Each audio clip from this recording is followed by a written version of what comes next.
Verset 15, on dit, mais si tu n'obéis point si à la tu voix n'obéis point à la voix de l'Éternel, ton Dieu, si tu n'observes pas et ne mets pas en pratique tous ces commandements et toutes ces lois que je te prescris aujourd'hui, voici toutes les malédictions qui viendront sur toi. faisons une Et- pause. S'ils n'obéissent pas, qu'est-ce qui va arriver? Quelques malédictions, toutes les malédictions. Mais pour obéir, il faut entendre. Oui ou non? Les gens n'entendent plus la voix de Dieu et ils sont maudits. Combien de chrétiens entendent la voix de Dieu aujourd'hui? Quand les gens se lèvent, ils prennent la Bible et ils mettent « Je serai ta parole et je serai ta... » Tu as déjà attrapé parole de quelqu'un. C'est une incompréhension qui a tué la puissance de Dieu dans l'église.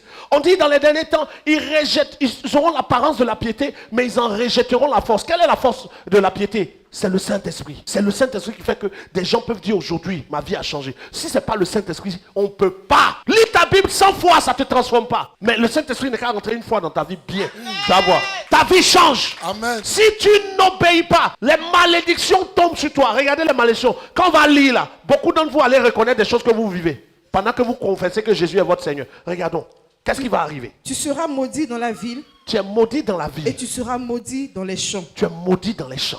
Ta corbeille et ta hutte seront maudites. C'est maudit. Les fruits de tes entrailles, le fruit de ton sol, les portées de ton gros et de ton menu bétail, Toutes ces choses seront maudites. maudites. C'est maudit pourquoi? Parce que tu n'as pas obéi à la voix du Saint-Esprit.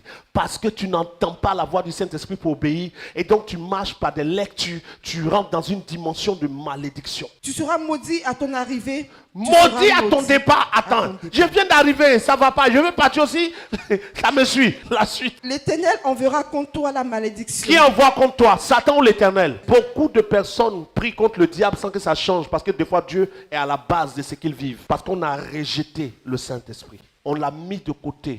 On a fait de Dieu un livre pendant que Dieu est vivant pour nous parler. Comment on peut dire que l'Éternel est vivant? Et pour que Dieu te parle, tu vas lire. Mais s'il est vivant, est-ce qu'il ne peut pas parler? Demande à quelqu'un près de toi, tu es mort. Imaginez, on m'a donné l'histoire d'un couple. La dame est fâchée. Comme certaines femmes qui ne sont pas trop converties, qui se fâchent jusqu'à dans le foyer. Là. Elle est fâchée, elle écrit, j'ai besoin de l'argent pour aller faire le marché. Elle met ça sur le lit. Le monsieur s'est levé, il a écrit, voici les 300 000.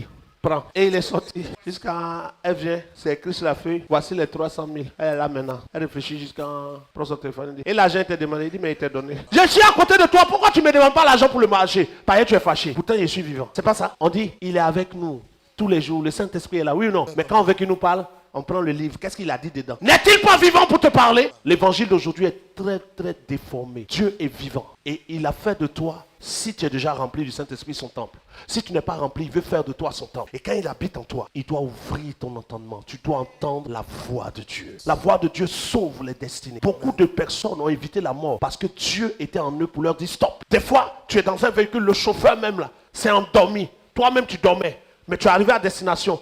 Déjà à un moment où il dormait, Dieu, le Saint-Esprit, l'a réveillé. Il dit, lève-toi. Le chauffeur a tressailli. Toi, tu n'as même pas vu dedans. Lui, seul sait qu'il allait vous tuer. Celui qui te garde, c'est le Saint-Esprit. Yes. La Bible ne garde personne. La Bible ne protège personne. Les gens dorment. Ils prennent la Bible, ils mettent sous la tête. Ils sont là. Je suis protégé. La Bible n'est pas un fétiche. Nous, on faisait la délivrance. Moi, j'ai été moniteur pour la ligue de la lecture de la Bible. C'est-à-dire, c'est nous-mêmes, on poussait les gens à lire la Bible. Comment lire la Bible? Comment on réfléchit? Et on faisait une délivrance à Boaké. On a dit à l'esprit là, sors. Il dit, tchè. Sors pas. De 23h, il est 2h du matin, sors. Il y a quelqu'un de nous qui a pris Bible là. L'épée de l'esprit, c'est la parole de Dieu. On a pris Bible là pour mettre sur le corps de la personne. Dès qu'on a déposé, on dit, ça brûle. Enlevez. On dit, envoyez les autres Bibles. Faut voir, le gars il est couché, non? Il y a Bible sur sa joue. Il y a Bible sur son... Il y a Bible. Là où on ne peut pas poser là, quelqu'un a bloqué. 2h30 du matin, jusqu'à 4h, il crie seulement, ça brûle. À un moment, il était là comme ça. J'ai dit, mais ça te brûle, pourquoi tu ne vas pas? Il a commencé à rire. C'est là qu'il a compris que... Il fait semblant.